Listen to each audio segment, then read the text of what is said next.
क्या आप जानते हैं कि जब एक स्त्री अपने पति से दूर रहती है तो वह किस प्रकार के पापों का सामना कर सकती है? सबसे पहले यह समझना जरूरी है कि रिश्तों में दूरी एक चुनौती होती है। जब पति पत्नी एक दूसरे से दूर होते हैं तो भावनात्मक और मानसिक तनाव बढ़ सकता है। ऐसे में कई बार स्त्री अपने पति की अनुपस्थिति में गलत रास्ते पर चलने लगती है। एक प्रमुख पाप है विश्वासघात। जब एक स्त्री अपने पति के प्रति वफादार नहीं रहती और किसी अन्य व्यक्ति के साथ संबंध बनाती है तो यह न केवल उसके पति के लिए बल्कि उसके खुद के लिए भी एक बड़ा पाप होता है। दूसरा पाप है आत्मसम्मान की कमी। जब कोई स्त्री अपने पति से दूर होती है तो वह कभी कभी अपनी पहचान खो देती है और दूसरों की स्वीकृति की तलाश में भटकने लगती है। यह उसे कमजोर बनाता है और उसके आत्मसम्मान को प्रभावित करता है। तीसरा महत्वपूर्ण पहलू है परिवार की जिम्मेदारी से भागना। जब एक स्त्री अपने दांपत्य जीवन की जिम्मेदारियों से मुंह मोड़ती है तो यह न केवल उसके परिवार को नुकसान पहुंचाता है बल्कि समाज में भी नकारात्मक प्रभाव डालता है। इसलिए अगर आप अपने पति से दूर हैं तो यह जरूरी है कि आप अपनी भावनाओं पर नियंत्रण रखें और सही रास्ते पर चलें। रिश्ते की मजबूती के लिए संवाद और विश्वास सबसे महत्वपूर्ण होते हैं। याद रखें, हर कदम जो आप उठाते हैं वह आपके रिश्ते को प्रभावित करता है। अपने पति के प्रति वफादारी बनाए रखें और अपने परिवार का सम्मान करें। मित्रों, अपने पति से दूर रहने वाली स्त्री कौन सा पाप करती है और स्त्री का वह कौन सा अंग है जो रात में बड़ा हो जाता है और दिन में छोटा हो जाता है? नमस्कार मित्रों, आज का वीडियो आपके लिए बहुत ही ज्ञानवर्धक और शिक्षाप्रद होने वाला है। आज हम आपको बताएंगे कि स्त्री का कौन सा अंग है जो रात को बड़ा हो जाता है और दिन में छोटा हो जाता है। यह कहानी बहुत ही ज्ञानवर्धक है, इसलिए आपसे निवेदन है इस वीडियो में अंत तक बने रहना। यह कहानी ध्यानपूर्वक सुने, आपके जीवन में बहुत काम आएगी।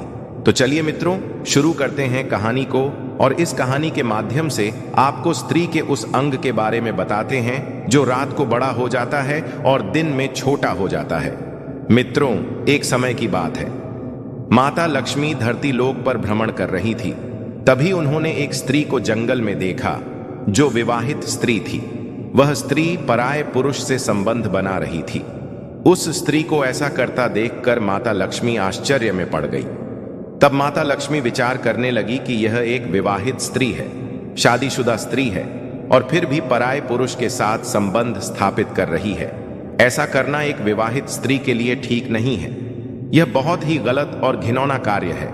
स्त्रियां ऐसा क्यों करती हैं? जो स्त्री पति की लंबी आयु के लिए करवा चौथ का व्रत करती है और वही स्त्री पराये पुरुष के साथ संबंध स्थापित करे। यह विधाता का कैसा खेल है, इसके बारे में मुझे जरूर जानना चाहिए।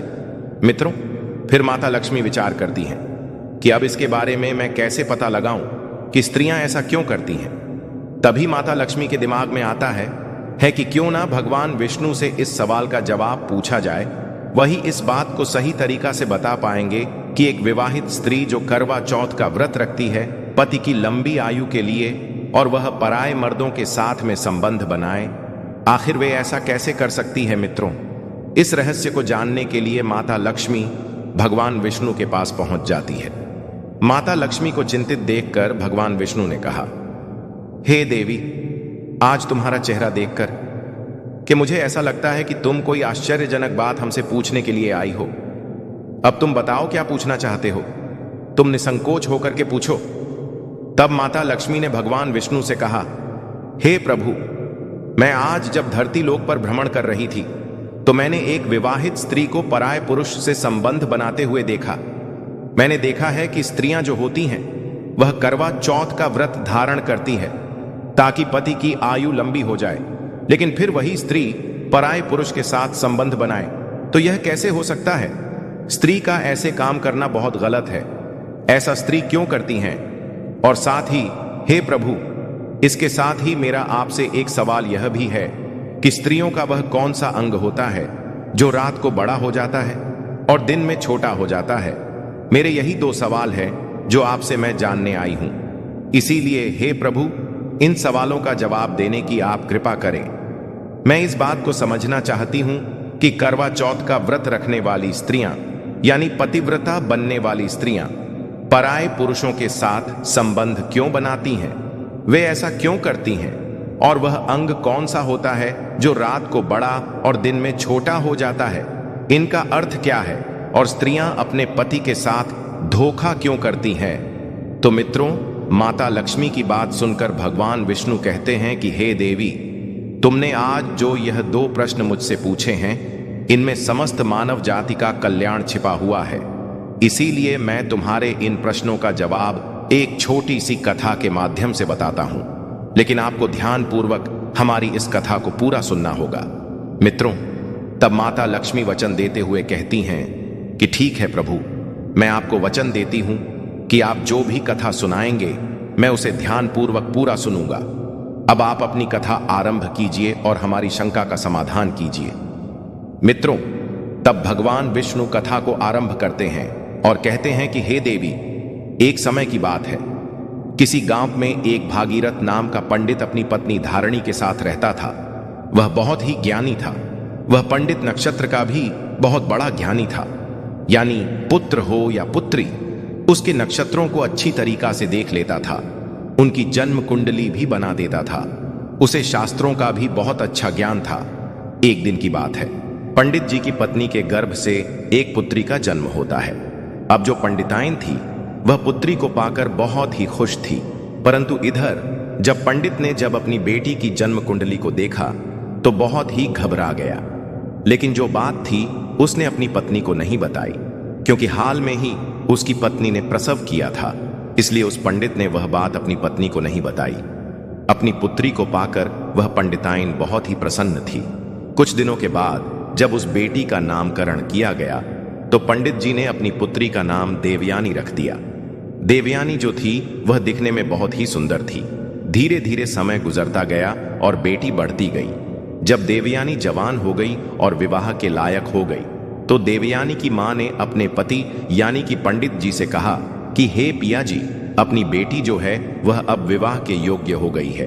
अब आप कोई अच्छा सा वर ढूंढकर इसकी शादी कर दो। पंडित जब भी अपनी पत्नी की यह बात सुनता तो उस समय वह बात टाल देता है।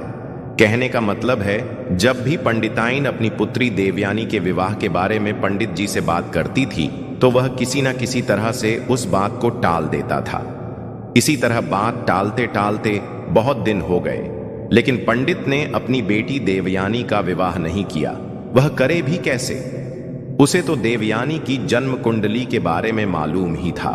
मित्रों, वह पंडित अपनी पुत्री का विवाह इसलिए नहीं करना चाहता था क्योंकि उसकी बेटी की जन्म कुंडली में यह लिखा था कि देवयानी का विवाह जिसके साथ में होगा 2-3 साल के बाद में वह मर जाएगा और देवयानी विधवा हो जाएगी। मित्रों, इस दुनिया में ऐसा कोई बाप नहीं है जो अपनी बेटी को विधवा के रूप में देखना पसंद करेगा। इसलिए वह पंडित जो था वह सोच रहा था कि हम अपनी पुत्री देवयानी का विवाह ही नहीं करूंगा ताकि आगे चलकर कि हमें अपनी पुत्री को विधवा के रूप में देखना ही ना पड़े। धीरे धीरे समय बीतता जा रहा था। अब जो गांव के लोग थे वह पंडित को कोसने लगे और आपस में बातें करने लगे थे कि यह कैसा बाप है, इसकी बेटी देवयानी बहुत दिनों से विवाह के योग्य हो गई है, लेकिन यह पंडित अपनी बेटी का विवाह ही नहीं करता। एक दिन गांव की कुछ औरतों ने पंडिताइन के पास जाकर उनसे कहा कि हे पंडिताइन दीदी, तुम्हारी बेटी बहुत दिनों से विवाह के योग्य हो गई है, लेकिन आप इसका विवाह क्यों नहीं करती हो? तब पंडिताइन उन महिलाओं से कहती हैं, हे बहन, मैं क्या करूं? मैंने अपने पति से कई बार कहा, लेकिन हमारे पति जो हैं वह मेरी बात सुनते ही नहीं हैं। गांव की औरत ने कहा, आप फिर से कहो, बार बार कहो और अपनी बेटी का विवाह करवाओ। शायद तुम नहीं जानती, जवान बेटी को अधिक समय तक घर पर नहीं रखना चाहिए, उसके तुरंत हाथ पीले कर देना चाहिए। मित्रों, फिर महिलाओं की बात को सुनकर कि वह पंडिताइन उन महिलाओं से कहती है, ठीक है, आज जब हमारे पति आएंगे तब मैं उनसे कहूंगी या तो इसका विवाह कर दो या तो इसका गला दबाकर अपने हाथों से इसे मार डालो। मित्रों, फिर पंडिताइन अपने घर के अंदर आती है और बहुत ही क्रोध में बैठ जाती है। शाम का समय होता है तो पंडित जी घर पर आते हैं तो पंडिताइन को क्रोध में बैठे हुए देखते हैं तो पंडित जी कहने लगे कि अरे भाग्यवान, क्या बात है, किसी ने कुछ कह दिया है क्या जो तुम्हारे चेहरे पर इतना क्रोध झलक रहा है? तो पंडिताइन ने सारी बात कही और कहा कि आपको तो शर्म है नहीं? अरे आपको तो लोग कुछ कहते नहीं, लेकिन पता है आज गांव की औरतों ने मुझे कितने ताने मारे और कहा कि कितने वर्षों से बेटी जवान है और आप विवाह ही नहीं करती। शायद आप यह नहीं जानती कि जवान बेटी को अधिक समय तक घर पर नहीं रखना चाहिए। ऐसा करने से माँ बाप को पाप लगता है। जितनी जल्दी हो सके जवान बेटी का विवाह कर देना चाहिए, लेकिन आपको तो शर्म है ही नहीं। आप दूसरों को उपदेश देते हो और खुद अपनी बेटी पर ध्यान नहीं देते हो। मित्रों, पंडित जी ने बात को टालने की बहुत कोशिश की, लेकिन पंडिताइन ने कहा कि आज मैं तुम्हारी कोई बात मानने वाली नहीं हूं। या तो बेटी का विवाह कर दो या इसे अपने हाथों से मार डालो। आज मैं तुम्हारी कोई बात सुनने वाली नहीं हूं। लेकिन मित्रों, जो बात थी वह बात पंडित जी अपनी पत्नी को बताता है और कहता है, ठीक है, अब तुम ज्यादा ही जिद कर रही हो, तो चलिए मैं कोई अच्छा सा वर ढूंढ करके इसका विवाह कर दूंगा। फिर वह पंडित अपनी पुत्री देवयानी के लिए वर ढूंढने लगता है। एक दूसरे गांव में देवयानी के योग्य लड़का मिल जाता है और उसके साथ में अपनी बेटी का विवाह कर देता है और अपनी बेटी की विदाई कर देता है। उसकी बेटी जो है वह 2-3 साल तक खुश रहती है और तीसरा साल व्यतीत होने के बाद में उसका जो पति था उसकी अब मृत्यु हो गई।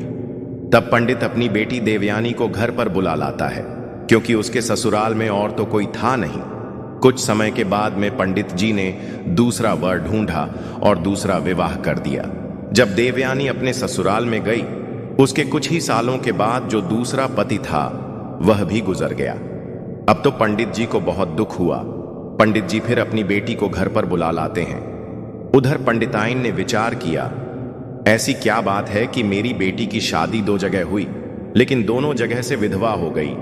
अब इधर पंडिताइन भी बहुत दुखी हुई। उसके बाद में पंडित जी ने तीसरे वर की खोज की।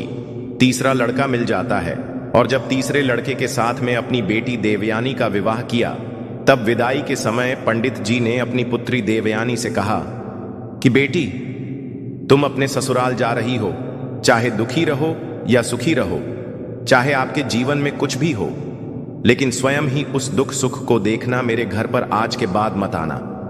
आप ये समझ लेना कि तुम्हारे माता पिता इस दुनिया में ही नहीं है। इतना कहने के बाद मैं अपनी बेटी को विदा कर दिया।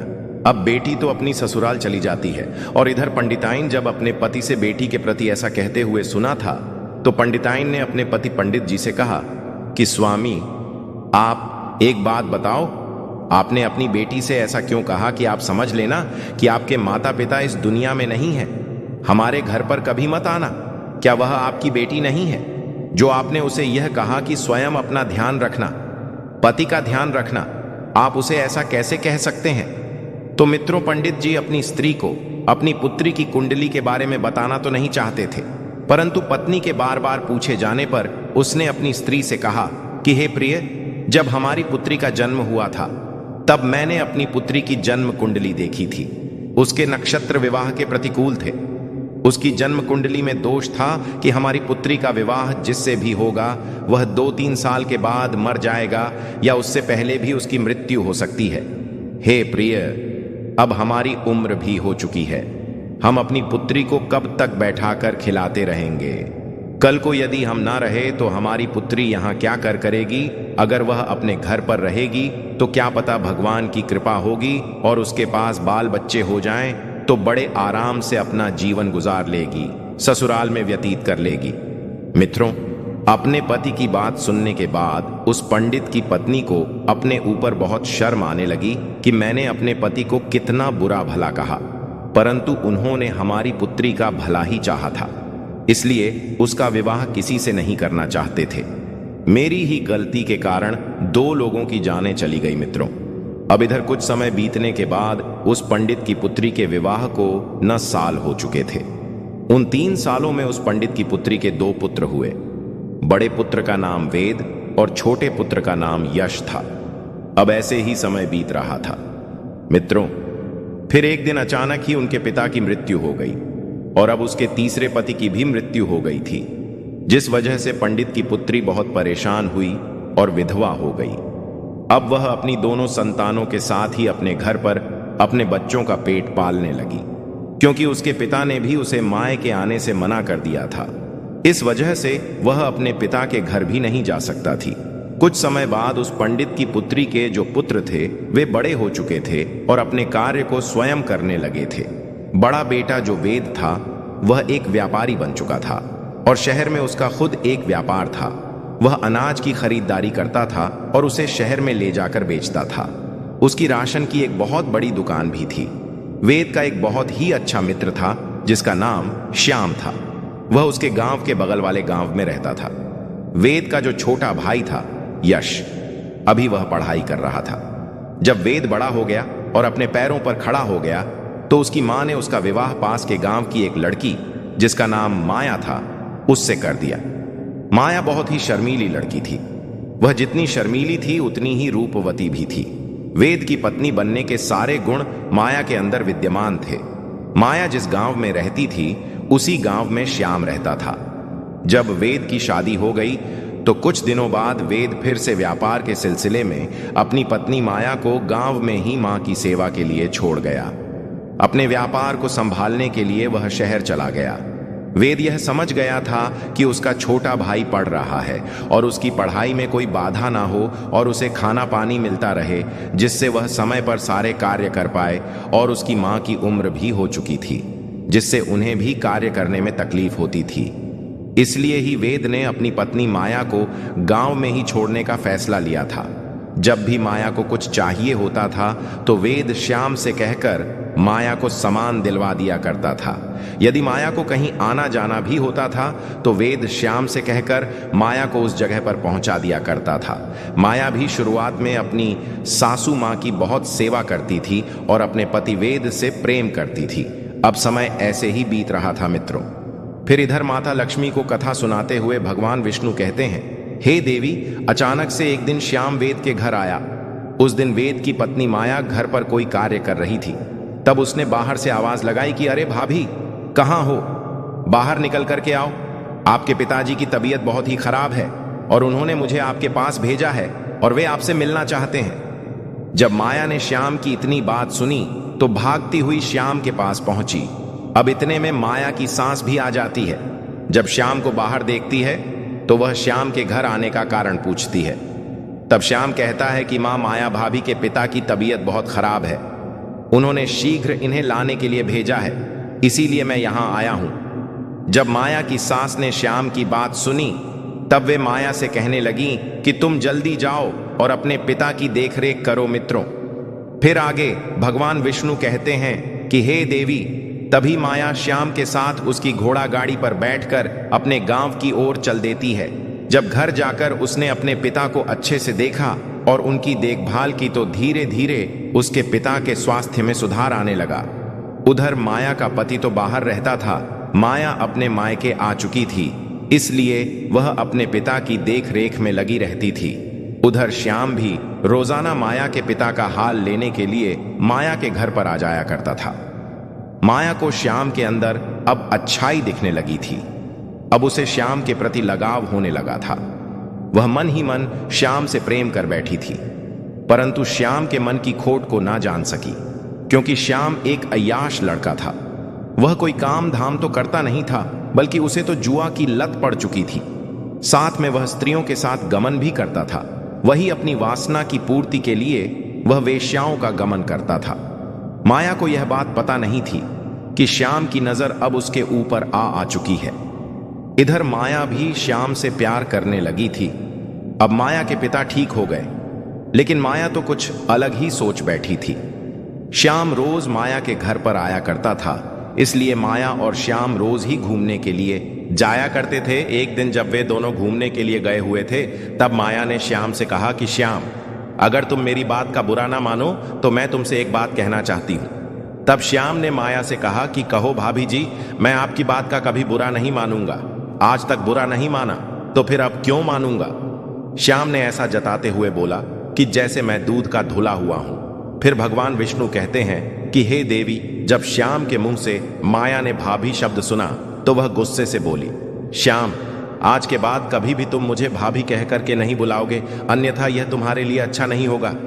फिर श्याम ने कहा, ठीक है, लेकिन फिर मैं आपको क्या कह करके बुलाऊंगा? अब श्याम की बात टालते हुए माया ने कहा कि श्याम, सच बात तो यह है कि मैं तुमसे बहुत प्रेम करती हूं, इतना प्रेम करती हूं जितना किसी से नहीं करती। जैसे ही श्याम ने माया के मुंह से प्रेम शब्द सुना तो उसके मन में तो ऐसे समझो खुशियों के लड्डू फूटने लगे हो। उसका मन खुशी से प्रफुल्लित हो गया, गदगद हो गया कि चलो अब तो मेरा काम हो गया, अब वैश्या के साथ गमन नहीं करना पड़ेगा और मेरे पैसे जो खर्च होते थे वह भी बच जाएंगे और घर बैठे मैं भोग विलास कर पाऊंगा। मित्रों, श्याम तो माया को पहले से ही चाहता था कि मैं उससे प्रेम कर लूं और अब तो वैसा ही हुआ। अब धीरे धीरे बात बढ़ती गई और माया श्याम के प्यार के जाल में फंसती गई। अब धीरे धीरे बात इतनी बढ़ गई कि सच में उन दोनों के बीच में भोग विलास होना शुरू हो गया। कुछ दिन बाद जब माया के ससुराल से बुलावा आया तो श्याम से मिलने के लिए माया ने उसे फिर से एक दिन झोपड़ी पर बुलाया। तब माया ने श्याम से कहा, मेरे प्यारे श्याम, मेरे ससुराल से बुलावा आया है, अब शायद मैं तुमसे ना मिल सकूं, इसीलिए जब भी मुझे तुम्हारी याद आएगी मैं तुमको एक पत्र लिखूंगी और तुम मुझसे मिलने के लिए मेरे ससुराल आ जाना। मित्रों, अब श्याम वासना का आदि तो था ही, इसलिए माया की बात को मान लेता है और माया श्याम से इतना कह करके घर आ जाती है। अब माया के पिता उसको उसके ससुराल छोड़ने के लिए फिर से श्याम के घर जाते हैं, क्योंकि माया का कोई भाई नहीं था, ना कोई बहन थी, इसीलिए माया को ससुराल ले जाने के लिए उसके पिता को कोई उचित व्यक्ति नहीं दिखा। इसलिए वह श्याम को घर बुलाने के लिए श्याम के पास में गए। जब उसके पिता श्याम के घर पहुंचे तब उन्होंने श्याम से कहा कि बेटा श्याम, तुम मेरी पुत्री माया को उसके ससुराल छोड़ आओ, उसके घर से बुलावा आ है। जब श्याम ने माया के पिता के मुंह से यह बात सुनी तब उसने कहा, ठीक है पिताजी, मैं माया को उसके ससुराल छोड़ दूंगा। मित्रों, फिर आगे भगवान विष्णु कहते हैं, हे देवी, अब क्या था। श्याम माया को उसके ससुराल छोड़ने के लिए अपनी घोड़ा गाड़ी पर बिठाकर ले जाता है। अब दोनों घोड़ा गाड़ी पर बैठकर जंगल के कच्चे रास्ते से होते हुए माया के ससुराल पहुंच जाते हैं। फिर उधर श्याम माया को उसके ससुराल में छोड़कर अपने घर को लौट जाता है। जैसे ही दोनों को 2-3 दिन व्यतीत होते हैं तो अब माया को श्याम की याद आई, क्योंकि वह जब अपने घर पर थी तो रोज झोपड़ी में श्याम से मिलने के लिए जाया करती थी। इसलिए अब वह वासना की पूर्ति के लिए श्याम को पाना चाहती थी, उससे मिलकर एक बार उसके साथ में फिर से भोग करना चाहती थी, क्योंकि उसका पति वेद तो अपने घर से बहुत दूर शहर में रहता था। वहां पर अपने बीवी बच्चों का पेट पालने के लिए और उन्हें अच्छी जिंदगी देने के लिए वह व्यापार वहां पर करता था। वेद मुश्किल से 5 या 6 महीने में एक बार अपने घर पर आता और 5-6 दिन के बाद वह पुनः चला जाता था। एक दिन जब माया से रहा नहीं गया तो उसने खत लिखा। माया ने उस खत में लिखा कि हे प्यारे श्याम, मुझे तुम्हारी बहुत याद आ रही है और मुझे ऐसा लगता है कि मैं अब तुम्हारे बिना रह नहीं सकती, इसीलिए आज तुम मुझसे मिलने के लिए मेरे घर पर आ जाओ। अब क्या था, जब श्याम को माया का खत मिला तो वह फौरन उससे मिलने के लिए उतावला होकर के चल दिया। उधर माया भी अपने गांव से बाहर आ चुकी थी। जब श्याम माया के ससुराल जा रहा था तभी श्याम को माया रास्ते में मिल गई। अब श्याम और माया दोनों वहां साथ साथ घूमने के लिए चल दिए। माया की सास को यह पसंद नहीं आ रहा था कि उसकी बहू किसी पराये पुरुष के साथ ससुराल में ही घूमे। अपने मायके में घूमे तो बात अलग थी, परंतु वह तो ससुराल में ही किसी पराये पुरुष के साथ घूम रही थी। वह उसे बुलाने आता था तो भी माया की सास को पसंद नहीं आता था। मित्रों, फिर आगे भगवान विष्णु कथा को सुनाते हुए कहते हैं, हे देवी, आप जिसको देख करके आ रहे हो यह उसी स्त्री की कहानी मैं आपको सुना रहा हूं। अब आगे सुनो। उधर श्याम भी माया से मिलकर चला जाता था और फिर से 3-4 दिन बाद वह वापस आता है। जब यह घटना 5 से 6 बार हुई तब उसकी सास ने एक दिन माया से कहा कि माया, ऐसा नहीं चलेगा। जब तक मेरा पुत्र अब घर नहीं आ जाता तब तक तुम घर पर किसी को नहीं बुला सकती, चाहे वह तुम्हारे मायके से आने वाले तुम्हारे पिता हो या और कोई हो। मित्रों, जब माया ने अपनी सास की यह बात सुनी तो वह बहुत क्रोधित हुई, लेकिन कुछ बोल ना सकी। अब अगले दिन माया ने श्याम को खत लिखा कि श्याम, अब तुम मुझसे मिलने के लिए कुछ दिन बाद आना, क्योंकि मेरी सास को मुझ पर शक होने लगा है। जब मेरी सास घर पर नहीं रहा करेगी तभी मैं तुमको बुलाऊंगा। अपनी काम वासना रोक नहीं पा रहा था। मित्रों, फिर इसी बीच माया की सांस एक दिन 5 दिनों के लिए तीर्थ स्थल पर चली जाती है। फिर क्या था, अब तो माया को जैसे ही छूट मिल गई हो, अब वह फटाफट श्याम को बुलाती और उसके साथ घर में ही संबंध स्थापित करती। और जब उसके देवर की स्कूल से छुट्टी होती थी तो उसके आने से पहले ही श्याम को घर से बाहर निकाल देती थी।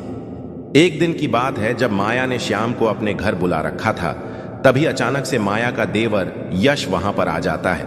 तब वह देखता है कि उसकी भाभी माया श्याम को रसोई घर में बैठाकर खाना परोस रही है। यश को श्याम के चरित्र के बारे में सब कुछ पता था। वह जानता था कि श्याम किस प्रकार का लड़का है और वह कौन कौन से कार्य करता है।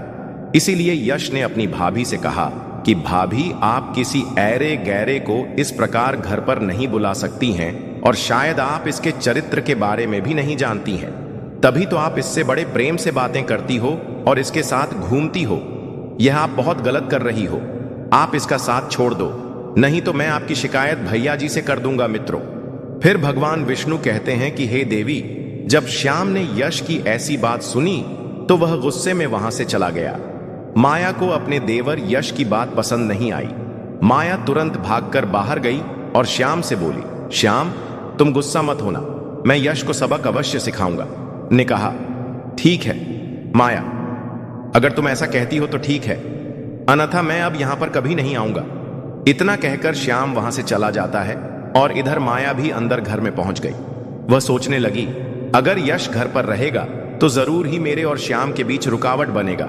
मैं एक काम करती हूं, इस भोलू को जहर देख के मार देती हूं, तब हमारे बीच की रुकावट और यह कांटा हमेशा के लिए निकल जाएगा। मित्रों, फिर भगवान विष्णु कहते हैं कि हे देवी, माया अपने मन में यही सोच करके अगले दिन जब वह खाना बना रही थी, उसने खाना बाहर निकाल लिया और उसने अपने देवर के खाने में जहर मिला दिया। जब यश ने खाना खाया तो उसकी मृत्यु हो गई। अब कोई यह जान भी नहीं पाया कि यश की मृत्यु कैसे हुई। यश की मां बहुत दुखी होती है।